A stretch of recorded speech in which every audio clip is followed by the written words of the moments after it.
खबर 24 news channel पर आज मैं आपके सामने उपस्थित हूँ रक्षाबंधन के इस पावन पर्व के बारे में थोड़ी जानकारी लेकर के। आशा है यह आपको पसंद आएगा। इस कार्यक्रम में आपका हार्दिक स्वागत है।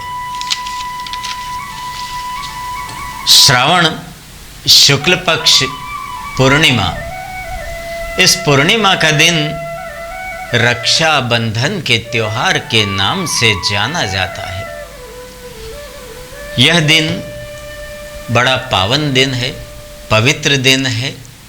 इस दिन श्रवण नक्षत्र होता है। रक्षाबंधन श्रवण नक्षत्र का सुंदर संयोग और श्रवण नक्षत्र हमारे देश के एक महान व्यक्ति के जीवन का चरित्र हमारे सामने लेकर के आता है। नाम है श्रवण कुमार। श्रवण कुमार मातृ पितृ भक्त था और श्रवण कुमार अपने माता और पिता को अपने कंधे पर उठा करके, कावड़ बना करके कंधे पर उठा करके ले जाता है और सारे तीर्थों का भ्रमण करवाता है, उनकी इच्छा पूर्ति करवाता है। ये हमें संदेश देता है कि एक पुत्र का कर्तव्य अपने माता और पिता के आदेश का पालन करना है। एक अच्छा संस्कार प्रस्तुत करने वाला ये दिन हमें श्रवण कुमार की याद दिलाता है। इस महीने में बहनें भाई की कलाई पर सुंदर राखी बांधती है। राखी बांध करके उनसे बदले में कुछ लेती है, वचन लेती है और ये वचन लेती है कि भैया मेरी राखी के बंधन को निभाना। ये वचन बहनें अपने भाई से लेती है और भाई भी अपनी बहनों को अपनी शक्ति के अनुसार कुछ ना कुछ देता है उपहार स्वरूप। ये बड़ा पवित्र दिन है।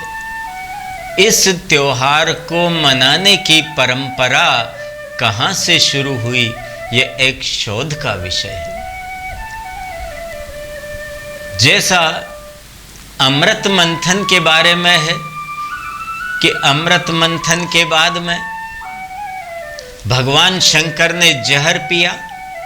जहर पीने के बाद में समुद्र में से बहुत सारे रत्न निकले। उन रत्नों में से एक अमृत निकला था, जिस अमृत का पान देवताओं ने किया था। देवताओं की शक्ति प्रबल हो गई थी, असुर कमजोर हो गए थे। तब राजा बलि ने भृगुवंशी ब्राह्मणों की सहायता से विजय प्राप्ति के लिए यज्ञ किया। उस यज्ञ के अनुसार असुरों की शक्ति लगातार बढ़ने लगी। शक्ति बढ़ने के कारण इंद्र को चिंता हुई।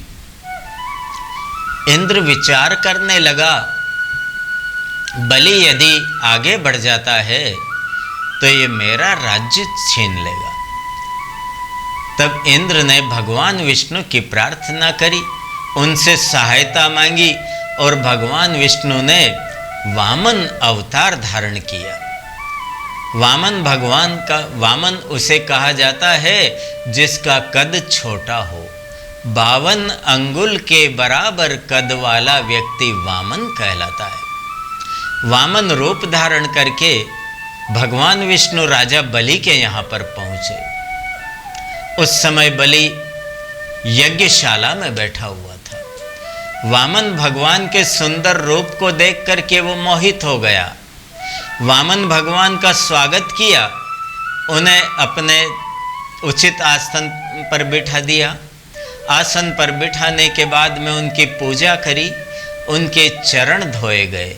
हमारी भारतीय संस्कृति है, अतिथि आता है तो अतिथि का स्वागत किया जाता है। और चरण धोने का कार्य किया जाता है। ये चरण धोना कोई गलत कार्य नहीं है। बाहर से आने वाले व्यक्ति को पैर धोकर के ही घर में प्रवेश करना चाहिए, जिससे हम तरह तरह की बीमारियों से बच सकते हैं। यह भारतीय संस्कार है। वामन भगवान की सेवा करी। वामन भगवान से जब उन्होंने पूछा कि महाराज मैं आपकी क्या सेवा करूं, तब वामन भगवान ने बलि राजा से बोला कि भाई मुझे किसी चीज़ की आवश्यकता नहीं है, मुझे रहने के लिए 3 कदम जमीन चाहिए, और वो भी मेरे अपने कदम वाली जमीन। वामन भगवान की इस मांग को सुनकर के बलि को बहुत कष्ट हुआ। कहने लगा, भगवान आप छोटे हैं, ज्ञानियों जैसी बातें तो कर रहे हैं, लेकिन आपने बहुत छोटी मांग मेरे सामने रख दिए। आप चाहते तो मुझसे बड़े बड़े द्वीप मांग लीजिए, बड़े महल मांग लीजिए, रहने के लिए कोई कमी नहीं है मेरे यहाँ पर। आप चाहे तो पूरा राज्य मैं आपको दे सकता हूँ। तब वामन भगवान ने कहा, हमारी संस्कृति है कि जिसको जितना चाहिए उतना ही लिया जाए। संतोष परमम धर्म, संतोषी जीवन ही बहुत अच्छा होता है। मुझे केवल 3 कदम दिया जाए। बलि ने उनकी मांग स्वीकार करी। अपने हाथों में जल लेकर के 3 कदम भूमि दान करने का संकल्प लिया। जैसे ही बलि ने संकल्प लिया, वामन भगवान ने अपना विराट रूप बना लिया। एक पैर से धरती, दूसरे पैर से आकाश नाप करके कहा, बलि तुम्हारा राज्य तो पूरा नप चुका है, मैं तीसरा पैर रखूं तो कहां पर रखूं? अपनी प्रतिज्ञा भंग हो रही है यहां पर आपकी। तब बलि ने अपना सिर भगवान के चरणों में रख दिया। भगवान आप, मेरा सिर आपके चरणों में है, आप अपना चरण मेरे सिर पर रख दीजिए। भगवान ने अपना चरण बलि के सिर पर रखा और ये 3 पैर जमीन मांगने का दान भगवान ने लिया। बदले में बलि राजा को बोला कि तुम रसातल में चले जाइए अपने परिवार के साथ। बलि राजा भगवान से प्रार्थना करता है कि मैं रसातल में जाऊंगा, लेकिन मेरा सहायक वहाँ पर कौन रहेगा? तब वामन भगवान ने बलि से कहा, मैं वहाँ पर तुम्हारी पहरेदारी करूँगा, तुम्हारे दरवाजे पर छड़ी लेकर के खड़ा रहूँगा और तुम्हारी सुरक्षा करूँगा। इस नियम में बंद करके भगवान भी बलि राजा के साथ रसातल में चले गए। काफी समय तक भगवान वैकुंठ नहीं पहुँचे। लक्ष्मी को चिंता हुई, विष्णु भगवान कहाँ पर गए हुए हैं। नारद जी के द्वारा मार्गदर्शन किए जाने पर लक्ष्मी जी रसातल में आई। रसातल में बलि के वहाँ पर गई और बलि को रक्षा सूत्र बांधा, राखी बांधी। ये पहली राखी का त्योहार लक्ष्मी के द्वारा मनाया गया था। बलि राजा के हाथों में राखी बांधी। एन बद्धो बलि राजा दानवेंद्रो महाबल। उस बलि राजा के हाथों में वो रक्षा सूत्र बांधा और बदले में बलि राजा ने लक्ष्मी से कहा कि तुम्हें क्या चाहिए, मैं तुम्हारा क्या कार्य करूं? तब लक्ष्मी ने कहा, भैया मुझे तुमसे और कुछ नहीं चाहिए, केवल तुम्हारे दरवाजे पर जो पहरेदार है वो मुझे चाहिए। एक राखी के धागे के द्वारा लक्ष्मी जी ने अपने पति को मुक्त करवा लिया था। इतना महत्व है इस धागे का, राखी के धागे का। इस दिन श्रवण नक्षत्र होता है। श्रवण नक्षत्र में ऋग्वेदी और यजुर्वेदियों के द्वारा, ऋग्वेद और यजुर्वेद में बताए गए मार्गदर्शन के अनुसार ब्राह्मण जो यजुर्वेदी ब्राह्मण होते हैं और ऋग्वेदी होते हैं। वे अपने धर्म कर्म का पालन करते हैं, यज्ञोपवीत परिवर्तन करते हैं और श्रावणी कर्म करते हैं। श्रावणी कर्म नदी, तालाब, कुआं अथवा तीर्थ स्थान में होता है। वहाँ जाकर के ये ब्राह्मण हेमाद्रि संकल्प करते हैं। हेमाद्रि संकल्प करने से मनुष्य के सारे पाप नष्ट हो जाते हैं। एक छोटे से पाप से लेकर के बड़े पाप तक। हमारे धर्म में चींटी को मारना भी अपराध लिखा है, पाप होता है। तो वर्ष में एक दिन हर मनुष्य को ये श्रावणी कर्म करना चाहिए, यज्ञोपवीत परिवर्तन करना चाहिए और यज्ञोपवीत परिवर्तन के साथ साथ अपना आने वाला जीवन सुखी हो, अच्छे संस्कार वाला हो, यह संकल्प लेना चाहिए। हेमाद्रि का यह संकल्प इसी बात का प्रतीक है। इसमें मनुष्य 10 विधि स्नान करता है। 10 विधि स्नान के द्वारा अपने शरीर को पवित्र कर लेता है। पवित्र करके देवताओं की पूजन करता है। पूजन करके और शाम के समय पर अपने परिवार के साथ आनंद मनाता रहता है। महिलाएं अपने घर पर श्रवण कुमार का चित्र बनाती है, रंगोली बनाती है और श्रवण कुमार को याद करती है और एक तरह से अप्रत्यक्ष रूप से अपने संतानों को यह शिक्षा देती है कि श्रवण कुमार ने अपने माता पिता को कंधे पर बिठा करके यात्रा करवाई, उनकी इच्छा पूरी करी।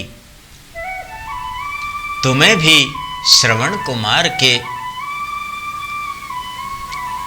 संस्कारों का पालन करना चाहिए।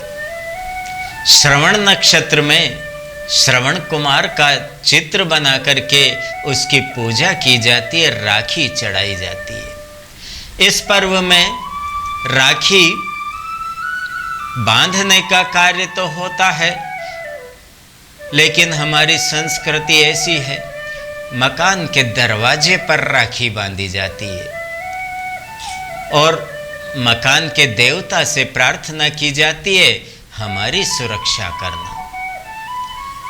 अपने घर पूजा स्थान में भगवान को राखी बांधी जाती है कि भगवान आप हमारी रक्षा करना। हमारे धर्म ग्रंथों को राखी बांधी जाती है क्योंकि हमारी रक्षा करने वाले हमारे धर्म ग्रंथ है। कुएं, तालाब, पनघट, वृक्ष, तुलसी, इन सारे स्थानों पर राखी बांधी जाती है और इनसे प्रार्थना की जाती है कि आप हमारी रक्षा करना। ऐसा हमारा ये सुंदर राखी का त्योहार है। ये सावन का महीना प्रतिदिन तो त्योहार वाला है, लेकिन ये राखी का दिन तो बहुत ही ज़्यादा त्योहार वाला है, बहुत ही आनंद वाला है। इस दिन बहनें दौड़ करके भाई के घर पर जाती है, भाई को राखी बांधती है, आनंद मनाती है। जो बहुत दूर होती है, जो आ नहीं सकती है, वो भी एक दिन तो भाई के घर पर आती है। सर्वत्र आनंद, मंगल और प्रसन्नता छाई हुई रहती है। इस श्रावण के महीने की हरियाली अमावस्या का जो एक सुंदर सा त्योहार आता है, उसी दिन से त्योहारों की बाढ़ सी आ जाती है। हरियाली अमावस्या, रक्षाबंधन का त्योहार, उसके बाद में फिर जन्माष्टमी का त्योहार, गणेश चतुर्थी का त्योहार ये सारे एक के बाद एक के बाद त्योहार आते रहते जो होली तक चलते रहते हैं, ऐसा हमारा सावन का महीना त्योहारों के लिए नए दरवाजे खोलने वाला है, आनंद और उल्लास का वातावरण बनाए रखने वाला है। हम एक और विशेष बात बता देते हैं, ये श्रावण का जो दिन है रक्षाबंधन का, पूरा दिन पवित्र माना जाता है, पूरा दिन ही त्योहार है। हर समय हम हमारे भाई को राखी बांध सकती है बहनें, और ध्यान से अगर चाहें, किसी के मन में ये इच्छा हो कि मैं शुभ मुहूर्त में राखी बांधूं, तो प्रातःकाल 8 बजे से श्रवण नक्षत्र का आरंभ हो जाता है। श्रवण नक्षत्र के बाद से रक्षाबंधन के कार्यक्रमों की शुरुआत हो जाती है, और प्रातःकाल 9:16 से 10:55 तक का जो मुहूर्त है, शुभ का चौघड़िया होता है। इस शुभ के चौघड़िए में रक्षाबंधन का कार्य किया जा सकता है। दोपहर 2:11 से रात्रि को 8:28 तक का समय रक्षाबंधन के लिए उत्तम समय बताया गया है। वैसे बहुत सारे ऐसे होते हैं जो तरह तरह की कमियां इन मुहूर्त में निकालते हैं। कोई कहते भद्रा योग खराब है, कोई कहते ये योग खराब है, वे योग या खराब है। लेकिन राखी का तो जब पूरा ही दिन त्योहार का है, तो पूरा ही दिन सही होता है। इस दिन मेष राशि वाले भाई को महिलाएं लाल रंग की राखी बांधे तो अपने भाई के जीवन में मंगल ही मंगल होगा, आनंद रहेगा, उसे किसी प्रकार की कमी नहीं आएगी। वृषभ राशि वाले भाई के लिए महिलाएं सफेद रंग की चमकदार रंग वाली सुंदर राखी बांधे, भाई का जीवन बहुत अच्छा रहेगा। मिथुन राशि वाले भाइयों के लिए बहनें हरे रंग की राखी लाए, हरे रंग की मिठाइयाँ उन्हें खिलाए, भाई के जीवन में चारों तरफ हरियाली ही हरियाली रहेगी। कर्क राशि वाले भाइयों के लिए नीले रंग की धागे वाली राखी, सलेटी कलर के धागे वाली राखी अथवा हरे कलर की धागे वाली राखी बांधी जाए, बहुत अच्छा रहेगा। सिंह राशि पराक्रम की राशि है, नारंगी वर्ण की राखी, लाल वर्ण की राखी भाइयों को बांधी जाए, बहुत अच्छी रहेगी। कन्या राशि वाले हरे नीले रंग की राखी बांधी जाए, भाई का जीवन बहुत अच्छा निकलेगा और उनके जीवन में खुशहाली प्रसन्नता रहेगी। तुला राशि वाले भाइयों के लिए सफेद चमकीले चांदी जैसे रंग वाली राखी बांधने से भाई का जीवन बहुत सुंदर बनेगा और उसके परिवार में खुशियां रहेगी, तनाव मुक्त रहेगा। वृश्चिक राशि वाले भाइयों के लिए नीले, लाल और गहरे रंग के धागे वाली राखी बांधी जाए। धनु राशि वाले भाइयों के लिए नारंगी, केसरिया कलर, लाल कलर और पीले कलर की राखी बांधी जाए। उनके जीवन में लगातार खुशहाली आती रहेगी, बड़े प्रसन्नता उनको मिलती रहेगी। ये भाइयों के कल्याण के लिए इन रंगों वाली राखियों का उपयोग करना बहुत ही सुंदर रहता है। मकर राशि वाले भाइयों के लिए नीले रंग की, हरे रंग की और गहरे रंगों वाली राखी बांधी जाए। कुंभ राशि वालों के लिए भी नीला, हरा और गहरा रंग बहुत अच्छा रहता है। इसकी राखी को बांधने से भाइयों का जीवन सुधर जाता है। और मीन राशि वाले भाइयों के लिए सलेटी कलर की नीले कलर की, हरे कलर की राखी बांधी जाए, उनका जीवन बहुत सुधरता है, बहुत अच्छा रहेगा। वैसे लाल रंग, पीला रंग, नारंगी रंग, ये इतना शुभ रंग होता है कि हर राशि वाले भाइयों को बहनें इन रंग वाली राखी बांध सकती है और राखी बांध करके और अपनी प्रसन्नता जाहिर करें। आज के दिन बस इतना ही। धन्यवाद।